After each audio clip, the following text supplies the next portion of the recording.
Olá, meu amigo, minha amiga, tudo bem com você? Espero que sim. Eu esperei,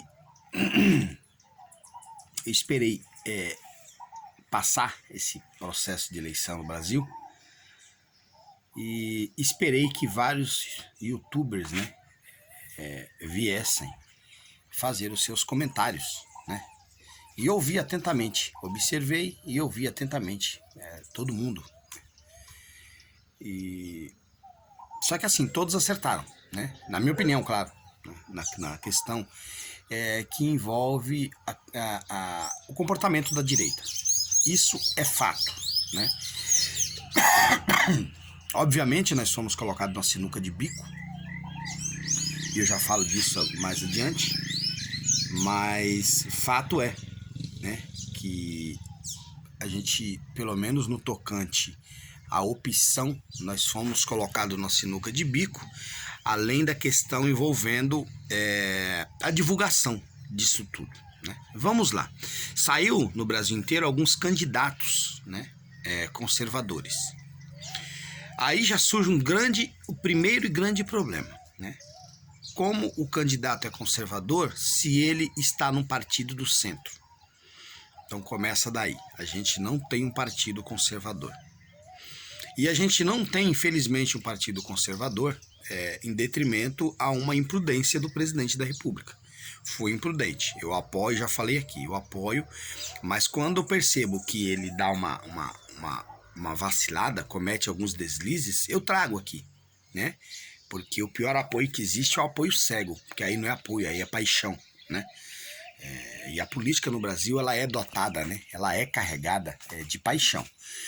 Então o presidente, ele tinha ali o PSL, tinha problemas internos, tinha, mas a política é a arte do possível, né? Ele tinha que tentar pôr panos quentes, permanecer no partido e dentro do partido tentar eliminar o racha, né?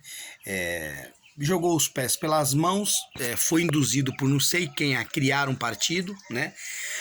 Uma tremenda de uma inocência, não falo que foi burrice, mas foi inocência muito grande por parte do presidente, porque ele tinha um partido forte, que elegeu muita gente na onda dele, estava tudo na mão, né? Problemas internos, isso aí, vários partidos passam por isso, mas é por isso que o nome é política, né? Porque na política eles acabam resolvendo essas coisas de maneira muito simples. Prova disso é que esses dias ele estava namorando o Rodrigo Maia, não é mesmo? Estou errado? Não, ele optou por trocar o partido para criar um, né? E aí ficou sem partido e continua sem partido até hoje. Porque como é que se cria um partido de direita conservador num país onde ser conservador é crime? Você consegue me explicar? Então acho que faltou aí um pouquinho, né, de orientação, um pouquinho mais de calma para analisar as coisas, né? Se o presidente tivesse hoje dentro do PSL, ele não teria um partido conservador, obviamente, mas ele teria o partido que ele elegeu. E isso ajudaria muito, né, aos que estão fora da caixinha entender a coisa. Agora, como é que você vai votar num candidato do PP? Como é que você vai votar no candidato do PRTB? Como é que você vai votar no candidato do Avante? Né? Só porque o presidente indicou. Indicou aonde? Pelas redes sociais, né?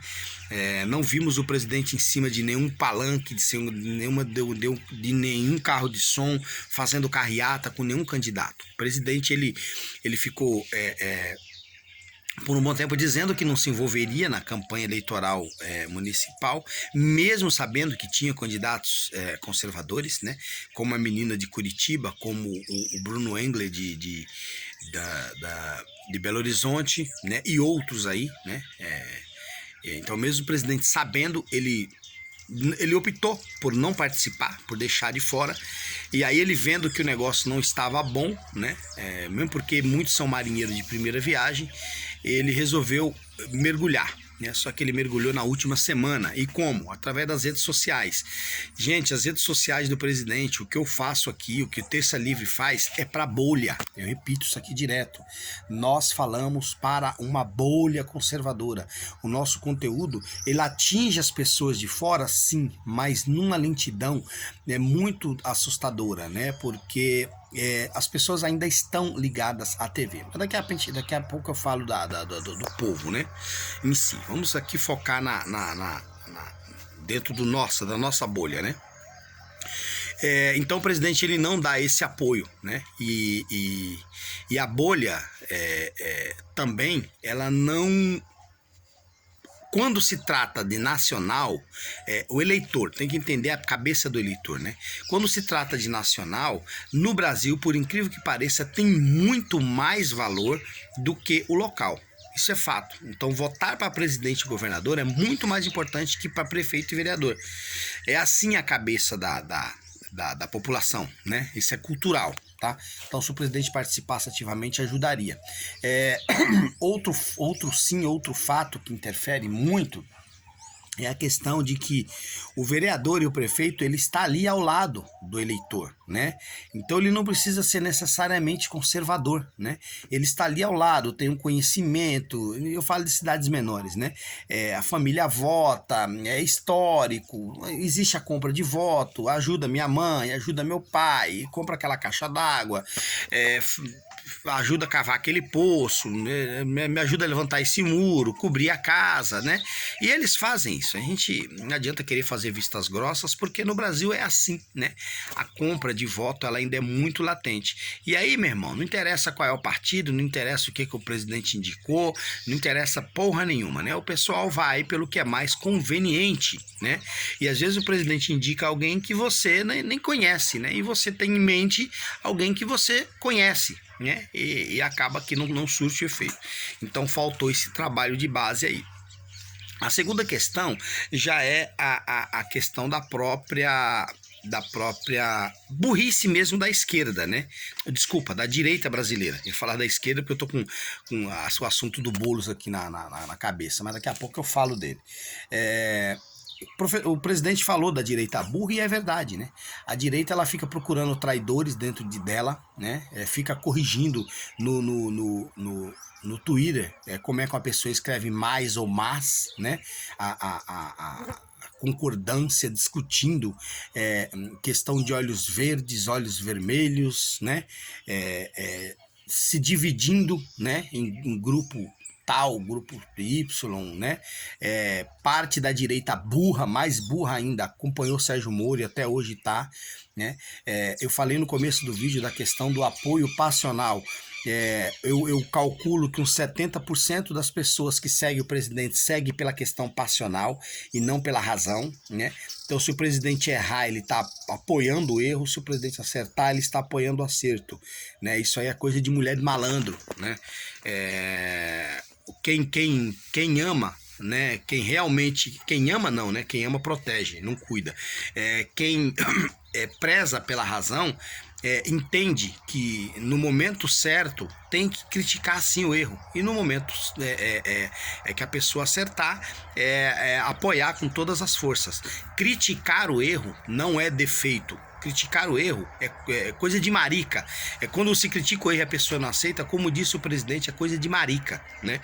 O mundo hoje tá muito mimizento. Então você vai no Twitter falar que o presidente cometeu erro, nossa, como é que você acusa o presidente, não sei o quê, né? A opinião, ela tem que ser a favor, né? Eu costumo usar a analogia. A pessoa acorda de manhã toda descabelada, olho cheio de remela, arranho no nariz, baba no canto da boca, boca fedendo, e ela quer que você diga pra ela que ela tá bonita. As pessoas estão assim agora, né? Você não pode falar, cara, vai se cuidar que você tá ridículo, pelo amor de Deus, né? Penteia esse cabelo aí, escova esse dente, tira essa baba, limpa esse olho e melhora essa cara amassada aí, que pelo amor de Deus. Você falar isso pra pessoa hoje, nossa, não interessa se é direita ou de esquerda, é o mimimi que a pessoa só falta amarrar uma corda no teto e descer por ela, né? E está assim também, né? Quando a direita se divide e vai acompanhar o Sérgio Moro, é o quê? O que é isso aí?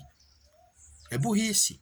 Por quê? Porque tá indo pela passionalidade. A passionalidade, a paixão por algo te cega, né? E muitos simplesmente não querem admitir que foram traídos ou chifrados, né? Uma mosquinha aqui enchendo o saco. Então fica essa questão, né, dos problemas da direita, que eu não sei se serão revistos, tá? Porque o ser humano, a maior dificuldade do ser humano é fazer uma análise de si próprio, dos seus atos, né? E tentar corrigir, né? Quando há alguém coordenando um grupo, isso é feito. Fala, ó, gente, nós erramos aqui e nós vamos tentar mudar. Na direita não há uma militância, há sim grupos conservadores, mas são poucos, né? E nem todo mundo participa, a maioria é autônomo, né? Vamos dizer assim, é um conservador autônomo por conta própria. Rapaz, que mosquinha chata. E normalmente essa pessoa ela tem que fazer um exame de consciência para ela mudar a sua visão, né? E a gente sabe que é do ser humano, né? Essa dificuldade inata de analisar onde errou, tá? E tentar corrigir. Isso é um exercício muito longo de PNL, de preparação, né? A qual eu até fiz há um tempo atrás e volta e meia me pego incorrendo em erros que eu falo porque eu estou fazendo isso, né? E a gente tem que parar, refletir e tentar mudar. Mas isso aí é pessoal e cada um vai fazer de acordo com a sua necessidade, mas é um problema que a gente tem. O segundo ponto é a questão da esquerda, né? O Moro soltou até um Twitter dizendo que a esquerda, né, o PSOL, cresceu, né?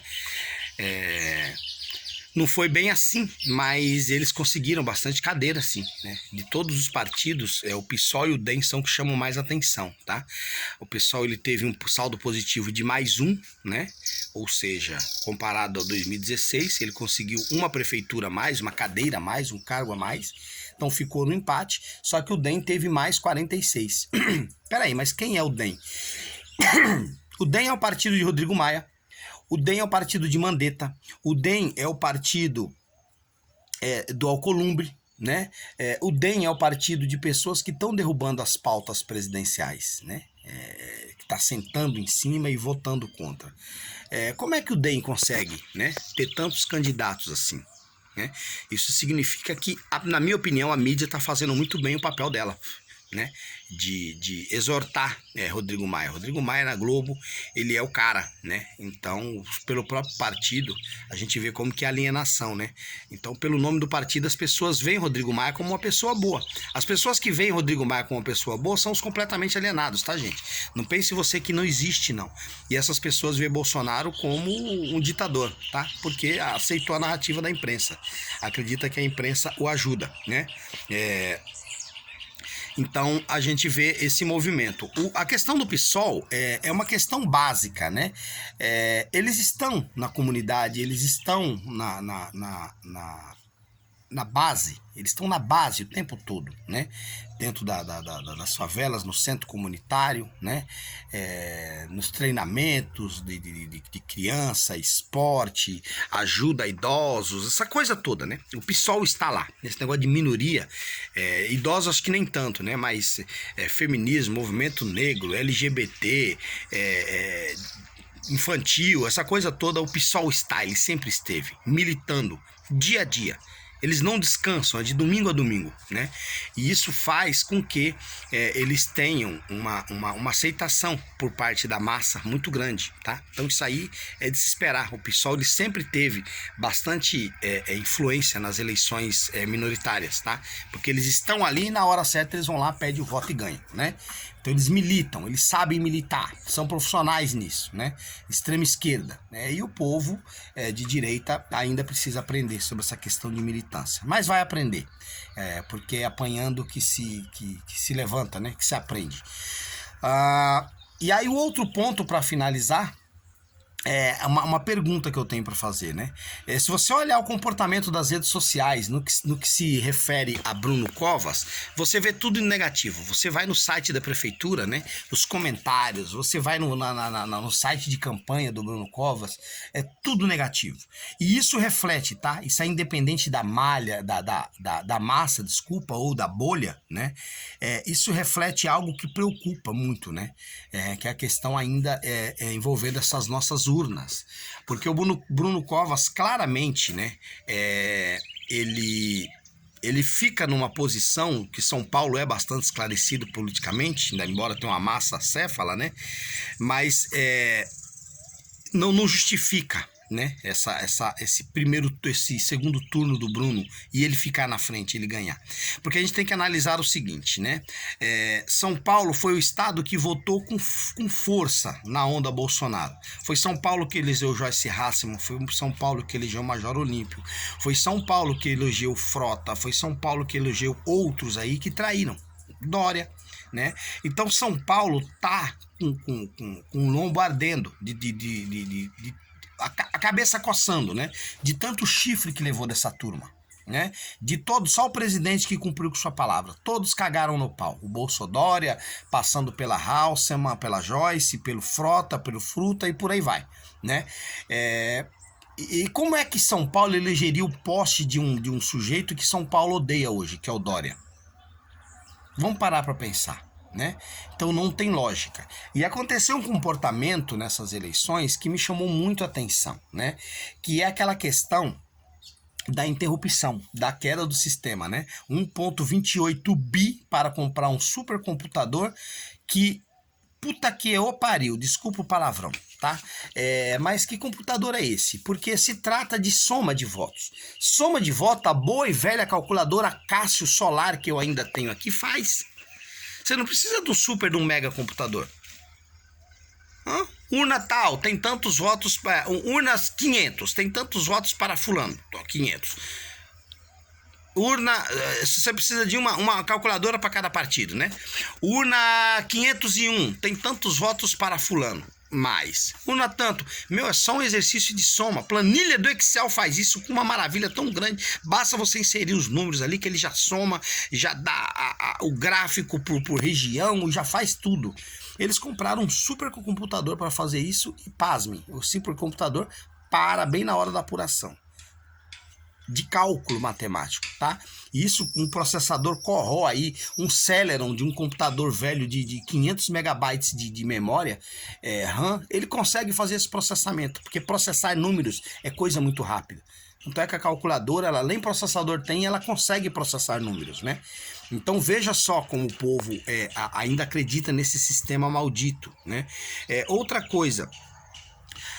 existe um estudo chamado curva de Benford, ele é usado no mundo inteiro, tá? Essa curva, o que ela faz? Ela analisa a evolução de um candidato, né?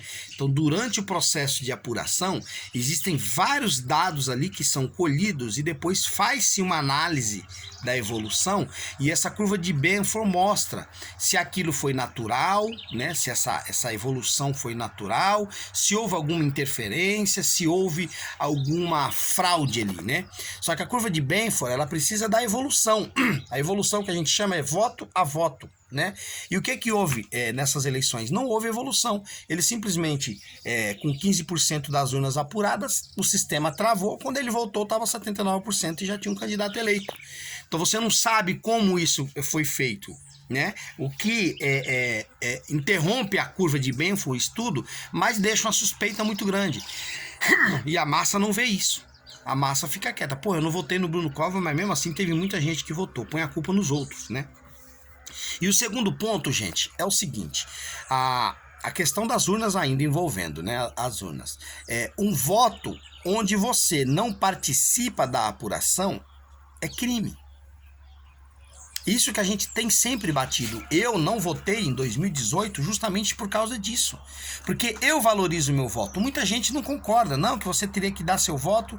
Tudo bem que o candidato que eu iria votar se elegeu mesmo assim, né? E pra mim também em 2018 foi difícil que eu teria que transferir meu título, porque foi justamente quando eu mudei pra cá pro Nordeste, né?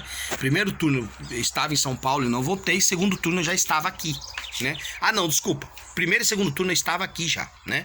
Porque eu me mudei para cá em outubro e as eleições foram em novembro, tá certo.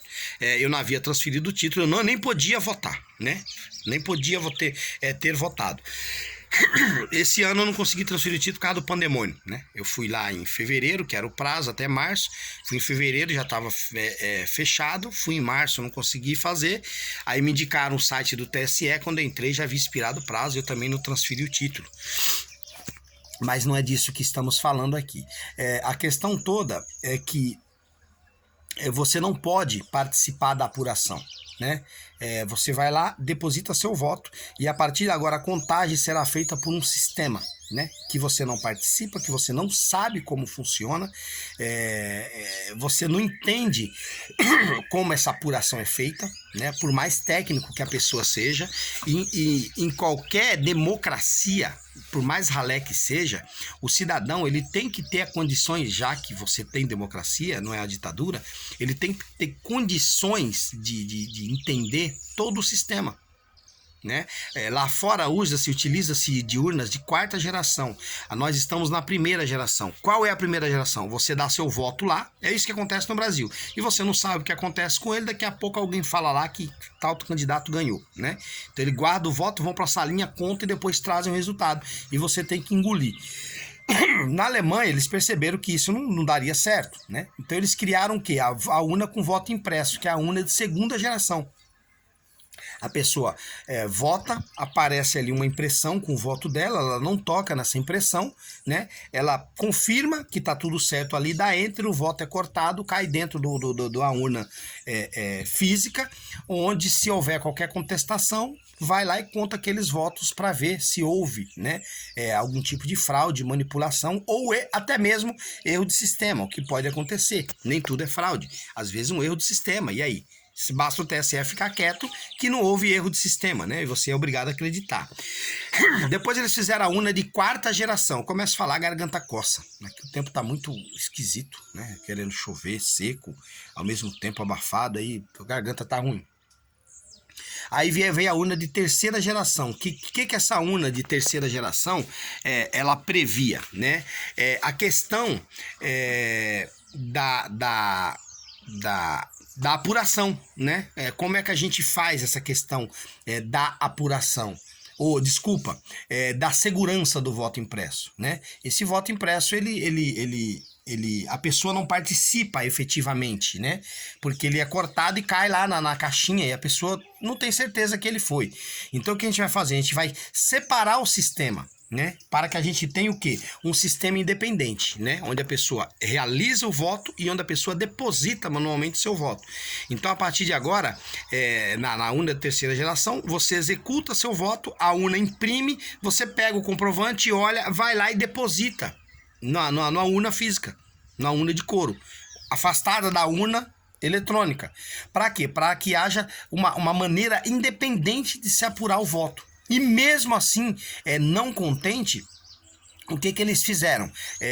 Tô usando como exemplo a Alemanha, né? Eles criaram a urna de quarta geração, tá? Onde é fácil para cada um acompanhar voto a voto o que acontece, né? Então, tanto a questão da apuração, da apuração manual, ela pode existir com aqueles votos que estão ali, né? O cidadão, ele tem a obrigação de entender como a urna funciona, né? Como o seu voto é depositado, como esse seu voto é transferido para um sistema central e de lá é divulgado, né? E caso o cidadão ainda tenha dúvidas, ele mesmo pode solicitar que uma daquelas urnas da sessão eleitoral que ele votou seja aberta, né? É manual e seja feita a recontagem. Além do que, eles fazem por amostragem, né? Eles vão pegar aquelas urnas manuais, 20%, 10%, 15%, e vão fazer uma contagem manual por amostragem. Se bater os 20%, beleza, o processo eleitoral tá ok, né? E outro ponto, as máquinas são preparadas para ser auditadas a todo e qualquer momento. Elas guardam em si um histórico do que aconteceu durante o processo eleitoral. Aqui no Brasil nada disso acontece, né? Então o povo vota numa caixinha mágica sem ter a mínima noção do que acontece depois, né? E aí vem a fala do Barroso, né? Todas as falas dele nos leva a ter mais suspeita ainda, né?